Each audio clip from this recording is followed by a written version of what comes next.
Hello friends, आपका prep smart hub में स्वागत है।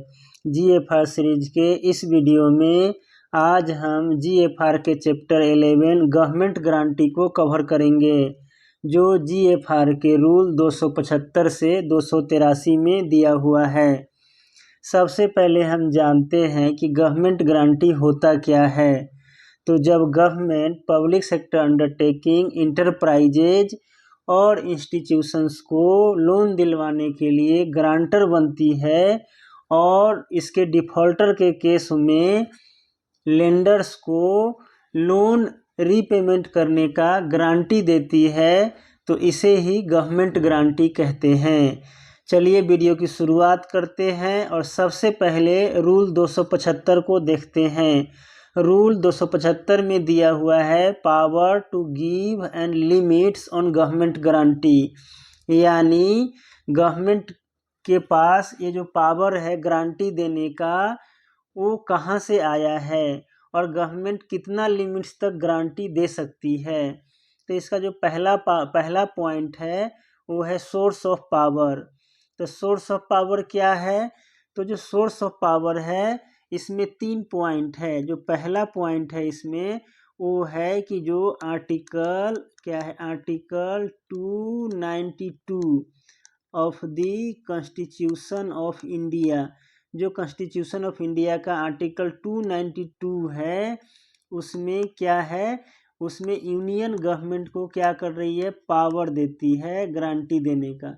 यूनियन गवर्नमेंट को क्या देती है, पावर देती है गारंटी देने का। इसमें दूसरा है FRBM एक्ट। FRBM एक्ट दूसरा है, यानी physical responsibility and budget management act इसको बोलते हैं। ठीक है, ये भी क्या करती है, इसमें भी क्या है, गवर्नमेंट, ठीक है, गवर्नमेंट गारंटी का जिक्र किया गया है। तीसरा है FRBM रूल्स। ठीक है, FRBM रूल्स, इसमें भी जो है गवर्नमेंट गारंटी का प्रोविजन का मेंशन है। यानी इसका जो सोर्स ऑफ पावर है, गवर्नमेंट गारंटी का जो सोर्स ऑफ पावर है, वो कॉन्स्टिट्यूशन ऑफ इंडिया के आर्टिकल 292 में दिया हुआ है। Physical responsibility and budget management act जो 2003 है उसमें दिया हुआ है, और FRBM रूल्स है उसमें दिया हुआ है। ठीक है, सोर्स ऑफ पावर कहाँ से पता चल गया। अगला पॉइंट देखते हैं इसका जो अगला पॉइंट है वो है मैक्सिमम गारंटी। तो जो गवर्नमेंट ऑफ इंडिया है, वो मैक्सिमम गारंटी कितना दे सकती है, मैक्सिमम जो गारंटी है वो कितना दे सकती है। तो जो मैक्सिमम गारंटी है वो 0. जितना भी गारंटी है उसका जो टोटल करके जो 0.5% ऑफ GDP से ज़्यादा नहीं होना चाहिए। ठीक है, 0.5% ऑफ GDP से क्या होगा, ज़्यादा। ठीक है, ज़्यादा नहीं होगा। ठीक है, 0.5% ऑफ GDP से ज़्यादा नहीं होगा मैक्सिमम गारंटी जो है गवर्नमेंट का। आगे बढ़ते हैं और अगला पॉइंट देखते हैं। जो इसका अगला पॉइंट है पावर टू सैंक्शन, यानी गवर्नमेंट ऑफ इंडिया गारंटी जो है, ये जो गारंटी है गवर्नमेंट गारंटी, उसको सैंक्शन करने का पावर किसके पास है। तो इसके ये जो पावर है वो है बजट, जो बजट डिवीज़न है, जो budget division of department of economic affairs का, budget division of department of economic affairs का। ठीक है, जो बजट डिवीज़न है उसके पास पावर है ministry of finance. Ministry of finance के अंदर डिपार्टमेंट ऑफ इकोनॉमिक अफेयर्स एक डिपार्टमेंट है जिसका बजट डिवीज़न है, वो क्या करता है, गवर्नमेंट ऑफ इंडिया गारंटी को क्या कर सकता है, सैंक्शन करता है। सैंक्शन करने का पावर है उसके पास। ठीक है, आगे बढ़ते हैं और अगला पॉइंट देखते हैं। जो हमारा अगला रूल है वो रूल 276 है। इसमें क्या दिया हुआ है, ऑब्जेक्टिव ऑफ गवर्नमेंट गारंटीज। ये जो गवर्नमेंट जो गारंटी दे रही है पब्लिक सेक्टर अंडरटेकिंग को, इंटरप्राइजेज को, इंस्टीट्यूशंस को, तो उसका ऑब्जेक्टिव क्या है गारंटी देने का। तो इसमें 3 पॉइंट है। पहला पॉइंट है कि to improve viability of project और activities undertaken by central entities with significant social and economic benefits, यानी जो गवर्नमेंट का कोई प्रोजेक्ट या एक्टिविटी है जो क्या हो रहा है, सेंट्रल एंटिटीज के द्वारा क्या किया जा रहा है, एग्जीक्यूट किया जा रहा है। जो प्रोजेक्ट जो है जो सोशली एंड इकोनॉमिकली क्या है, दृष्टिकोण से काफ़ी महत्वपूर्ण है। ठीक है, यानी प्रोजेक्ट के एग्जीक्यूट होने से क्या होगा, सोशल और इकोनॉमिक बेनिफिट्स होने वाला है।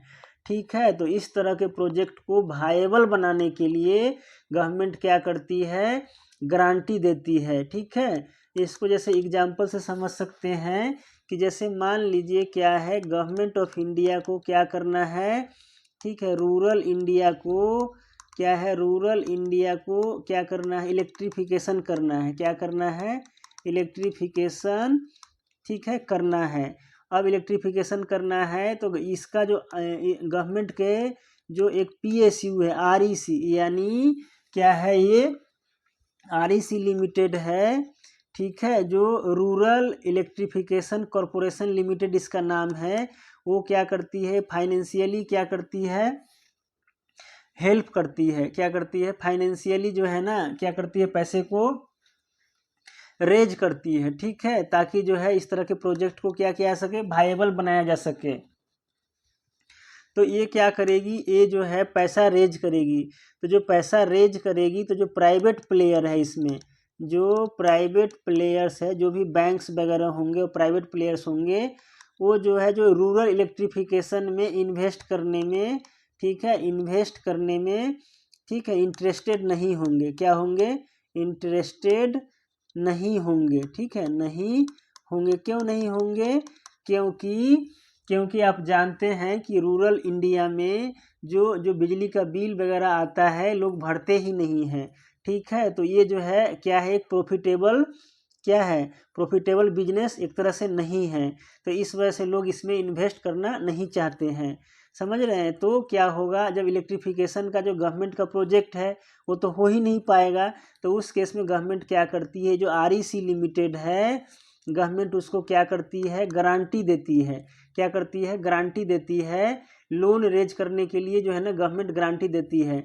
उस केस में क्या करेगा, तो ये जो है जो REC लिमिटेड है अपना वो क्या करेगा, बॉन्ड इशू करेगा। ठीक है, इसके बॉन्ड को क्या करेंगे, पब्लिक खरीदेंगे। क्यों खरीदेंगे, क्योंकि जो है गवर्नमेंट गारंटी ली है कि अगर ये जो है क्या करेगा, पैसा पे नहीं करेगा तो हम पे करेंगे। ठीक है, तो इस केस में क्या हो जाता है कि जब गवर्नमेंट गारंटी लेती है तो लोगों को विश्वास हो जाता है कि अगर कंपनी डिफ़ॉल्ट भी हो जाएगा तो सरकार पे करेगी। तो उस केस में क्या करेगा, ये पैसा जो है रेज हो जाता है और गवर्नमेंट का जो प्रोजेक्ट है वो क्या हो जाता है, वायबल हो जाता है और जो है उसको एग्जीक्यूट किया जा सकता है आसानी से। ठीक है, इसका जो दूसरा ऑब्जेक्टिव है उसको देखते हैं। जो दूसरा ऑब्जेक्टिव है वो क्या है, दूसरा ऑब्जेक्टिव है कि जैसे सेंट्रल पब्लिक सेक्टर कंपनीज है, ठीक है, उसको जो है बहुत बड़े लेवल का कोई प्रोजेक्ट को एग्जीक्यूट करना है और उसके लिए क्या करना है, उसको फंड रेज करना है लोअर इंटरेस्ट रेट पे। तो उस केस में वो क्या करेगी, तो उस केस में गवर्नमेंट क्या कर देगी, इसके लिए गारंटी देती है। ठीक है, पब्लिक सेक्टर कंपनीज को गवर्नमेंट गारंटी देती है ताकि वो कम इंटरेस्ट रेट पे क्या कर सके, पैसा को रेज कर सके। ठीक है, जैसे मान लीजिए एग्जाम्पल में देख लेते हैं कि IRFC, जैसे IRFC है, इंडियन रेल फाइनेंस कॉरपोरेशन, एक कंपनी है, एक PSU है गवर्नमेंट का। वो क्या करती है, उसके पास एक प्रोजेक्ट है, जैसे उसके पास प्रोजेक्ट है कि जो Delhi to Patna railway line है, जो दिल्ली टू पटना क्या है, ठीक है, रेलवे ट्रैक, ठीक है, रेलवे ट्रैक क्या करना है, बिछाना है। किसके लिए बिछाना है, तो क्या है, गुड्स ट्रेन के लिए। ठीक है, गुड्स ट्रेन के लिए क्या करना है, रेलवे ट्रैक क्या करना है, बिछाना है दिल्ली से पटना के लिए। ठीक है, और एक ये IRFC जो है ना वो कर रही है। मान लीजिए इसमें जो है ना, इसमें क्या है, 20,000, मान लीजिए 20,000 करोड़ रुपए का क्या करना है, फंड रेज करना पड़ेगा। इस काम को करने के लिए फंड रेज करना पड़ेगा। ठीक है, किसको, IRFC को। तो IRFC जो है इतना जो बड़ा फंड है वो अगर क्या करेगी, अगर जो है प्राइवेट प्लेयर से अगर जो है इसको रेज करेगी तो उसको काफ़ी ज़्यादा इंटरेस्ट रेट पे करना पड़ेगा। इस केस में क्या करेगी ये, तो इस केस में जो है ये अपना बॉन्ड इशू करेगी। ठीक है, और बॉन्ड इशू करेगी तो लोग जो है क्या करेंगे, उस बॉन्ड को तभी खरीदेंगे जब गवर्नमेंट गारंटी देगी कि IRFC अगर क्या हो जाता है, पैसा पे नहीं कर पाती है, डिफ़ॉल्ट हो जाती है, तो उस केस में हम पे करेंगे। तो इस तरह से क्या है, IRFC अपना क्या करेगी, बॉन्ड क्या कर देगी, इशू कर देगी, और जैसे 7% के रेट पे, ठीक है, 10 साल के लिए या 8 साल के लिए 7% के रेट पे क्या कर देगी गवर्नमेंट जो है बॉन्ड इशू कर देगी। इस तरह से वो पैसा आसानी से रेज कर सकती है कम इंटरेस्ट रेट पे। यानी जो गवर्नमेंट, ये जो ऑब्जेक्टिव है, यानी गवर्नमेंट को अगर बहुत बड़ा अगर कोई प्रोजेक्ट को एग्जीक्यूट करना है, कैपिटल एक्सटेंसिव है कोई प्रोजेक्ट, तो उसमें जो फंड रेज करना है, तो उसके लिए गवर्नमेंट क्या करती है, गवर्नमेंट पब्लिक सेक्टर अंडरटेकिंग को क्या करती है, उसको गवर्नमेंट का गारंटी देती है, ठीक, गवर्नमेंट गारंटी देती है। आगे बढ़ते हैं और इसका जो तीसरा पॉइंट है वो देखते हैं, ठीक है। इसका तीसरा पॉइंट क्या है कि जैसे to fulfil the requirement in cases where sovereign guarantee is a precondition for concessional loan from bilateral multilateral agency to central public sector companies public agencies। इसमें दिया हुआ है कि जैसे क्या होता है कि मान लीजिए किसी पब्लिक सेक्टर अंडरटेकिंग को जैसे वर्ल्ड बैंक से क्या करना है, पैसा लेना है, तो वर्ल्ड बैंक पैसा देने के लिए तैयार है, लेकिन उसका कंडीशन है कि गवर्नमेंट अगर गारंटी देगी तभी हम आपको पैसा देंगे, ठीक है। तो यानी कंसेशनल लोन जो है ना, बायलैटरल मल्टीलैटरल एजेंसी से लेने के लिए जो है ना गवर्नमेंट को गारंटी देना पड़ता है, ठीक है।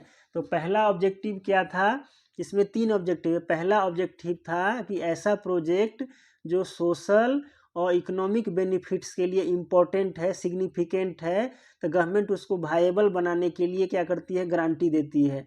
दूसरा है कि कैपिटल एक्सटेंसिव कोई क्या है, प्रोजेक्ट है, जिसको कंप्लीट करने के लिए जो है फंड रेज करना है और कम इंटरेस्ट पे रेज करना है, तो उसमें गवर्नमेंट क्या करती है, गारंटी देती है।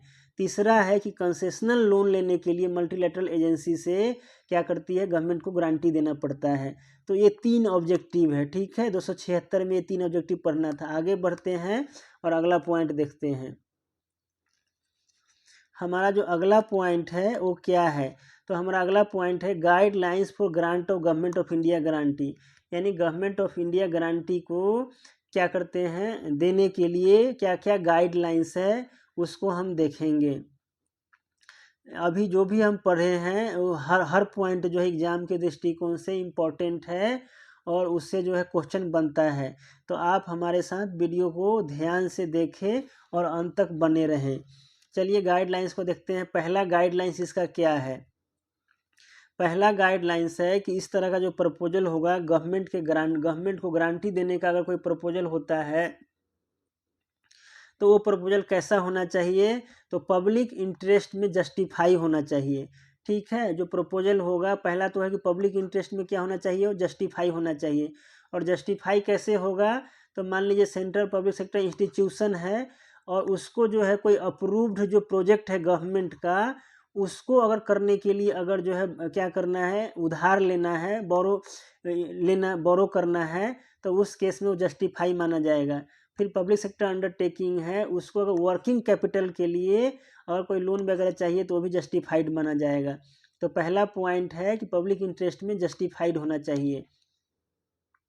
दूसरा पॉइंट है इसका, दूसरा पॉइंट क्या है, तो दूसरा पॉइंट है जो मिनिस्ट्री डिपार्टमेंट है और credit division of department of economic affairs है, वो क्या करेगी, प्रपोजल को एग्जामिन करेगी in consultation with financial adviser, ठीक है। फाइनेंशियल एडवाइजर के कंसल्टेशन से मिनिस्ट्री डिपार्टमेंट और क्रेडिट डिवीजन जो है DOE का क्या करेगी, उसको एग्जामिन करेगी, ठीक है। पहले जो प्रपोजल है वो मिनिस्ट्री डिपार्टमेंट के पास आएगा एग्जामिन करने के लिए। तो मिनिस्ट्री डिपार्टमेंट के पास कौन सा प्रपोजल होगा, तो जो विदिन जो है ना, जो विदिन इंडिया अगर जो है कोई फंड रेज करना है, तो उस केस में क्या होगा, मिनिस्ट्री डिपार्टमेंट जो है एग्जामिन करेगा। और आउटसाइड इंडिया वाला कोई अगर फंड रेज करना है तो क्रेडिट डिवीजन है डिपार्टमेंट ऑफ इकोनॉमिक अफेयर्स का, वो जो है प्रपोजल को एग्जामिन करेगा, ठीक है। तो यहाँ क्या है, और जो है फाइनेंशियल एडवाइजर के कंसल्टेशन से एग्जामिन करेगा। एग्जामिन करते समय किन किन बातों का ध्यान रखना है, तो नीचे दिया हुआ है। जो पहला बात है वो क्या है, पहला पॉइंट है कि जो प्रपोजल है उसमें पब्लिक इंटरेस्ट क्या सर्व कर रहा है, मतलब किस तरह का पब्लिक इंटरेस्ट सर्व हो रहा है उस प्रपोजल से, सबसे पहले तो वही देखना है। दूसरा है credit worthiness of the borrower to ensure that no undue risk is involve, यानी दूसरा पॉइंट है कि जो बोरोवर है उसका क्रेडिट वर्थीनेस क्या है, यानी उसके लोन रीपेमेंट का उसका जो लोन रीपेमेंट है, लोन रीपेमेंट की कैपेसिटी कितनी है, मतलब वो लोन रीपेमेंट कर भी पाएगा कि नहीं, तो पहले वो देखना है। मतलब पहले तो देखना है कि वो क्या पब्लिक इंटरेस्ट सर्व कर रहा है, दूसरा है कि लोन रीपेमेंट की कैपेसिटी है भी कि नहीं। ऐसा तो नहीं है कि अनड्यू रिस्क इन्वॉल्व है, ठीक है, कि गारंटी दिए और डिफॉल्ट हो गया, सरकार को पे करना पड़ गया, तो इसको ध्यान में रखना है, ठीक है, कि क्रेडिट वर्थीनेस है कि नहीं बोरोवर का। तीसरा जो है टर्म्स ऑफ बोरोइंग, जो जो जो टर्म्स ऑफ बोरोइंग होगा, यानी कितना इंटरेस्ट रेट पे बोरो करना है, तो जो इंटरेस्ट रेट होगा वो गवर्नमेंट जो है अगर कोई बॉन्ड इशू करती है और उस पर जो इंटरेस्ट जो देती है, वही इंटरेस्ट रेट पे क्या करना है, बोरो करना है। यील्ड्स का मतलब देखिए, the terms of borrowing shall take into account the yields as applicable on government paper of similar maturity, यानी यील्ड्स यानी होता है इंटरेस्ट रेट, यानी गवर्नमेंट जो है अगर कोई बॉन्ड इशू करती है और उस पर जो इंटरेस्ट रेट पे करती है, वही इंटरेस्ट रेट पे क्या है, या उसी के आसपास जो इंटरेस्ट रेट होना चाहिए, क्या करने का, बोरो करने का, ठीक है। आगे जो डी नंबर पॉइंट है उसमें दिया हुआ है कि जो कंडीशन है वो डाला गया है कि नहीं, बोरोवर का जो क्रेडिट वर्थीनेस है उसको बनाए रखने के लिए क्या क्या कंडीशन लगाना पड़ेगा, उसको भी एग्जामिन करना है। जैसे अभी तो बोरोवर का जो लोन रीपेमेंट कैपेसिटी है वो अच्छा है, लेकिन फ्यूचर में भी बना रहे उसके लिए क्या क्या कंडीशन देना पड़ेगा, ठीक है, उसको भी एग्जामिन करना है। तो इसमें जो कंडीशन हो सकता है वो क्या है, वो है कि जो वो लोन ले रहा है, वो लोन जिस प्रोजेक्ट के लिए ले रहा है उसी प्रोजेक्ट पे क्या करना है, उसको खर्च करना है।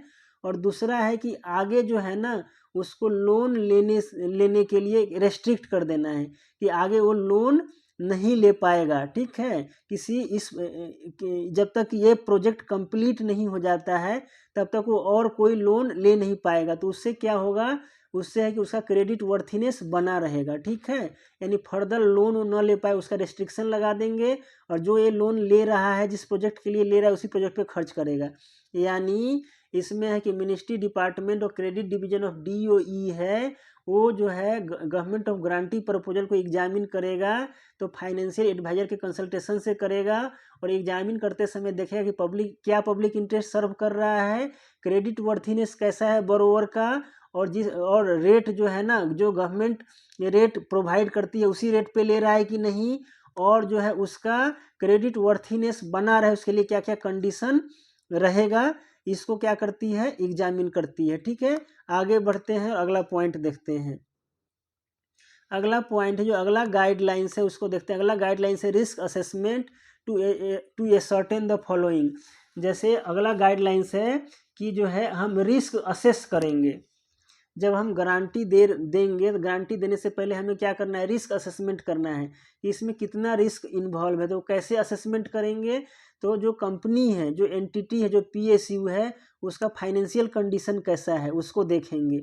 दूसरा है कि जो जो वो प्रोजेक्ट एग्जीक्यूट करने जा रही है, जो स्कीम एग्जीक्यूट करेगी, तो उस प्रोजेक्ट के या स्कीम के इम्प्लीमेंटेशन में रिस्क कितना इन्वॉल्व है, ठीक है। ऐसा तो नहीं है कि जो है वो प्रोजेक्ट एग्जीक्यूट हो ही नहीं पाएगा, ठीक है, उसमें इतना इन्वॉल्व है।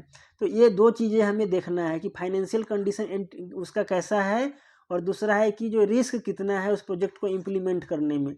और जो है ये जो असेसमेंट होगा उसका क्या पर्पज होगा, तो सरकार क्या करेगी कि इसी के हिसाब से जो है ना वो क्या करेगी, एस्टीमेट करेगी, जो फ्यूचर में बजट बनाएगी तो उसमें एस्टीमेट रखेगी कि इन केस अगर कंपनी डिफॉल्ट हो जाता है तो उसको पे करने के लिए जो लायबिलिटी है गवर्नमेंट का उसको पे करने के लिए एस्टीमेट रखेगी, बजट रखेगी, ठीक है।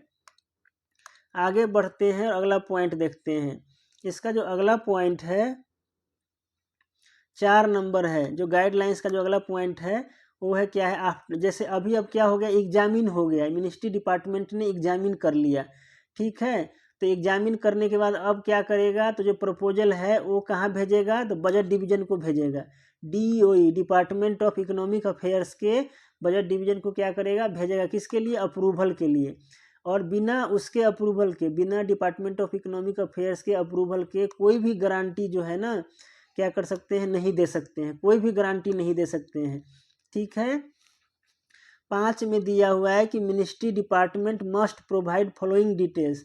जब ये प्रपोजल जो है, जो मिनिस्ट्री डिपार्टमेंट है या क्रेडिट डिवीजन ऑफ जो भी डिपार्टमेंट ऑफ इकोनॉमिक अफेयर्स है, जब वो प्रपोजल कहाँ भेजेगी, डिपार्टमेंट ऑफ इकोनॉमिक अफेयर्स को भेजेगी, तो जो उसके भेजते समय क्या क्या इन्फॉर्मेशन उसको देनी है, तो जो इन्फॉर्मेशन देगी वो जो एक फॉर्म है GFR 26, उसी फॉर्म को भर कर देगी। उसमें क्या क्या क्राइटेरिया रहेगा, तो जो डेटा होगा ऑपरेशनल पैरामीटर का, यानी जो कंपनी है उसका ऑपरेशनल पैरामीटर, जैसे उसका जो एनुअल स्टेटमेंट है उसका कैसा है, एनुअल अच्छा है कि नहीं, उसमें वो प्रॉफिट उसका हो रहा है कि नहीं हो रहा है कंटिन्यू, तो वो उसका पैरामीटर है, जो ऑपरेशनल पैरामीटर है वो भर के देगी। और अगर ऑडिट, अगर कोई और जो है कोई कैग ने उस पर क्या किया है, अगर ऑडिट किया है उसका, ठीक है, कंपनी का, तो उसका जो प्रॉफिट है कंपनी का उस पर उसका क्या ऑब्जर्वेशन था कैग का, तो वो रिपोर्ट भी क्या करेगी, जो है डिपार्टमेंट ऑफ इकोनॉमिक अफेयर्स को भेजना है। और जो है पिछले 3 साल का रिपोर्ट भेजना है, उसका क्या टारगेट था और क्या परफॉर्मेंस रहा, ठीक है। जो भी टारगेट कैबिनेट ने दिया था या BIFR ने अगर कोई टारगेट दिया था, ठीक है, तो वो टारगेट को जो है पिछले 3 साल में उसने मीट किया कि नहीं किया, ठीक है। तो ये तीनों चीज़, जो डेटा है ऑपरेशनल पैरामीटर का वो, और कैग का कोई रिपोर्ट है वो, और पिछले 3 साल का अगर परफॉर्मेंस है वो, ये सारी चीज़ें GFR 26 में भर के डिपार्टमेंट ऑफ इकोनॉमिक अफेयर्स को भेजना है एग्जामिन करने के लिए प्रपोजल को, ठीक है। आगे बढ़ेंगे, हमारा जो अगला पॉइंट है उसको देखते हैं। अगला पॉइंट है कि जो गारंटी सेल नॉर्मली भी restricted to the repayment of principal and normal interest component of the loan. Basically जैसे गवर्नमेंट जो गारंटी देती है, तो गारंटी किस लिए देगी, तो जो प्रिंसिपल यानी जो लोन लिया है, लोन का जो प्रिंसिपल अमाउंट है उसका गारंटी देगी, और उस पर जो इंटरेस्ट कंपोनेंट रहेगा उसका गारंटी देगी, दो चीज़ का, प्रिंसिपल प्लस इंटरेस्ट का, उसके अलावा और किसी चीज़ का गारंटी नहीं देगी। Other risk shall not form part of the guarantee, जो बाकी अगर कोई रिस्क है तो गारंटी का पार्ट नहीं होगा, ठीक है। आगे बढ़ते हैं, अगला क्या है कि government guarantee will be extended to only central public sector company, जो एजेंसी, जो गवर्नमेंट गारंटी देगी वो सिर्फ और सिर्फ सेंट्रल पब्लिक सेक्टर कंपनीज को देगी या एजेंसीज को देगी, और किसी को नहीं देगी, ठीक है। आगे बढ़ते हैं और अगला पॉइंट देखते हैं। हमारा जो अगला पॉइंट है वो है कि government guarantee shall not be provided to private sector. अब देख लीजिए, प्राइवेट सेक्टर को गवर्नमेंट गारंटी नहीं देगी, government guarantee shall not be provided to private sector, सिर्फ किसको देगी, पब्लिक सेक्टर अंडरटेकिंग एजेंसी को देगी, प्राइवेट सेक्टर को गवर्नमेंट गारंटी नहीं देती है। Government guarantee should normally not be extended for external commercial borrowing. Commercial अगर कोई बोरोइंग करना है, ठीक है, जैसे कोई कंपनी है और जो है वो अपना प्रॉफिट कमाने के लिए बिजनेस को एक्सपेंड करना चाह रही है, तो उसके लिए कोई गवर्नमेंट जो है गारंटी नहीं देगी, ठीक है। कॉमर्शियल बोरोइंग के लिए गवर्नमेंट गारंटी नहीं देगी। गवर्नमेंट गारंटी में भी given on soft loan component, ठीक है, of the bilateral multilateral, soft loan component है, ठीक है, उस पर जो है गवर्नमेंट गारंटी देती है। However guarantee shall not normally be given, ठीक है, for the commercial loan component of such aid. फिर आगे कॉमर्शियल जो लोन कंपोनेंट है उसके लिए गवर्नमेंट क्या करेगी, गारंटी नहीं देगी, ठीक है। आगे बढ़ते हैं और अगला पॉइंट देखते हैं। जो हमारा अगला पॉइंट है वो क्या बोल रहा है, जो अगला पॉइंट है वो बोल रहा है कि government of India guarantee will not be given in cases of grant grant के केस में जो है गवर्नमेंट जो ग्रांट देती है उस ग्रांट के केस में गवर्नमेंट गारंटी नहीं देगी, ठीक है, गवर्नमेंट गारंटी नहीं देगी ग्रांट के केस में। ये सब याद रखना है, ये काफ़ी एग्जाम के दृष्टिकोण से इम्पोर्टेंट है। यहाँ से क्वेश्चन बनता है कि गवर्नमेंट जो है प्राइवेट सेक्टर को लोन नहीं गारंटी नहीं देगी, केवल पब्लिक सेक्टर को देगी, कॉमर्शियल बोरोइंग के केस में नहीं देगी, ग्रांट के केस में नहीं देगी। और जब गवर्नमेंट गारंटी अप्रूव करती है तो उसमें क्या क्या कंडीशन डालती है, ठीक है। जब अप्रूव कर देगी डिपार्टमेंट ऑफ इकोनॉमिक अफेयर्स, जब ग्रांट अप्रूव कर देगी तो क्या क्या कंडीशन रहेगा, तो पीरियड ऑफ गारंटी यानी कितने साल की जो है गारंटी कितने साल तक रहेगा। और जब गारंटी देगी तो गवर्नमेंट जब गारंटी देती है उसके रिगार्डिंग कुछ फीस लेती है, ठीक है। गवर्नमेंट जो पब्लिक सेक्टर अंडरटेकिंग है वो गवर्नमेंट को फी के रूप में कुछ देगा, तो वो फी कितना रहेगा, ठीक है, वो भी उसमें मेंशन रहेगा कंडीशन में, ठीक है। उसके अलावा जो बोर्ड ऑफ मैनेजमेंट होगा उसमें गवर्नमेंट का एक रिप्रेजेंटेटिव भी रहेगा अगर गारंटी देती है तो, और मॉर्टगेज भी लेगी, ठीक है, मॉर्टगेज भी लेगी, पब्लिक सेक्टर अंडरटेकिंग से मॉर्टगेज करना पड़ेगा। उसके अलावा क्या है, सबमिशन टू द गवर्नमेंट और पीरियोडिकल रिपोर्ट एंड अकाउंट्स, जो उसका पीएसयू का जो एनुअल स्टेटमेंट होगा वो जो है गवर्नमेंट को क्या करना होगा, सबमिट करना पड़ेगा। उसके बाद गवर्नमेंट के पास राइट भी होगा क्या करने का, ऑडिट करवाने का। उसके अलावा है कि अगर जैसे गवर्नमेंट जैसे अगर गवर्नमेंट जो है बोर्ड ऑफ मैनेजमेंट में रिप्रेजेंटेशन अगर नहीं रखती है, मॉर्टगेज भी अगर नहीं लेती है, ठीक है, लेकिन गवर्नमेंट को क्या करना पड़ेगा, जो है right to verify the continued credit worthiness of the borrower, यानी बोरोवर का जो रीपेमेंट कैपेसिटी है वो बना रहे, उसके लिए गवर्नमेंट क्या करेगी, उसको वेरीफाई करती रहेगी टाइम टू टाइम, ठीक है। ये जो है मॉर्टगेज वाला भले ही गवर्नमेंट क्या कर दे, माफ़ कर दे, ठीक है, अपना कोई रिप्रेजेंटेटिव बोर्ड ऑफ मैनेजमेंट में भले ही न डाले, ठीक है, या एनुअल स्टेटमेंट भले ही जो है ऑडिट ना करवाए, लेकिन क्रेडिट वर्थीनेस का जो वेरिफिकेशन है, वेरीफाई करने का पावर वो तो ज़रूर रखेगी ताकि वो डिफ़ॉल्टर ना हो जाए कंपनी, ठीक है। आगे बढ़ते हैं और अगला पॉइंट देखते हैं। हमारा जो अगला पॉइंट है वो क्या है, जो हमारा अगला पॉइंट है वो है गारंटीज में not be proposed for pursuing low priority objective और प्रोग्राम। गवर्नमेंट का कोई अगर लो प्रायोरिटी वाला जो काम है उसके लिए गवर्नमेंट गारंटी नहीं देती है, ठीक है। Government guarantee should not be proposed for financially strong and high rated central public sector enterprises that can raise funds on their own, यानी गवर्नमेंट जो है उस पीएसयू को गारंटी नहीं देगी जो फाइनेंशियली स्ट्रॉन्ग है और अपने आप ही क्या कर सकता है, फंड रेज कर सकता है, ठीक है। आगे बढ़ते हैं और अगला पॉइंट देखते हैं। अगला पॉइंट क्या है, अगला पॉइंट है कि the rates of fee on guarantees, तो जो रेट ऑफ फी होगा गारंटी का वो कौन डिसाइड करेगा, तो ये जो है जो बजट डिवीजन है, जो भी बजट डिवीजन है, budget division of department of economic affairs का जो बजट डिवीजन है वही क्या करता है, रेट डिसाइड करता है, वही क्या करता है, रेट डिसाइड करता है। क्या डिसाइड करता है, रेट, कि गवर्नमेंट कितने रेट पे जो है गारंटी देगी, क्या रेट रहेगा। और इसमें जो ये जो रेट है वो अपेंडिक्स 12 है, जो अपेंडिक्स 12 है जीएफआर का, उसी में क्या रहता है, उसी में मेंशन रहेगा, ठीक है, उसी में मेंशन रहेगा, ठीक है। आगे बढ़ते हैं और अगला पॉइंट देखते हैं। अगला पॉइंट है who notify the rates on government guarantee, तो ये वही है, कौन करता है, तो जो बजट डिवीजन है, जो बजट डिवीजन है budget division of department of economic affairs का, वही क्या करता है, गारंटी फी नोटिफाई करता है। When guarantee fee required to pay, जो है कब पे करना होता है, बिफोर, ठीक है, बिफोर इशूइंग, ठीक है, बिफोर इशूइंग, ठीक है, गवर्नमेंट गारंटी ऑर्डर, ठीक है, गवर्नमेंट गारंटी, जैसे क्या है, सैंक्शन हो गया है लेकिन ऑर्डर इशू नहीं किया है गारंटी का, यानी जो है ना, जो भी फीस होगा फर्स्ट ईयर का, जो फर्स्ट ईयर का फीस होगा गवर्नमेंट जो है एडवांस में क्या कर लेगी, ले लेगी, एडवांस में ले लेगी, ठीक है।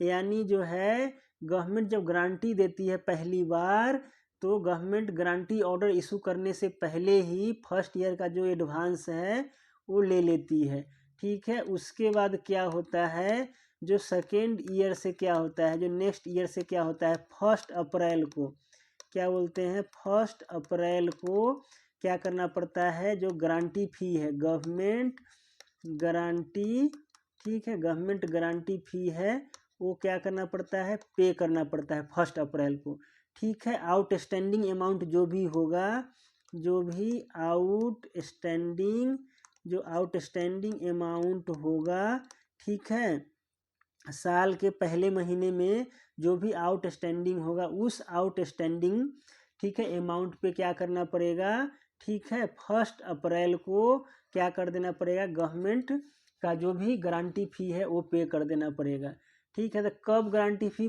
पे करते हैं, तो जब पहली बार इशू करते हैं तो एडवांस में ही ले लेते हैं ऑर्डर इशू करने से पहले, और उसके बाद हर साल 1 अप्रैल को क्या करना पड़ता है, पे कर देना पड़ता है, ठीक है। कि कौन पे करेगा, तो पीएसयू करेगा जिसको गवर्नमेंट गारंटी दे रखी है, ठीक है। आगे बढ़ते हैं और अगला पॉइंट देखते हैं।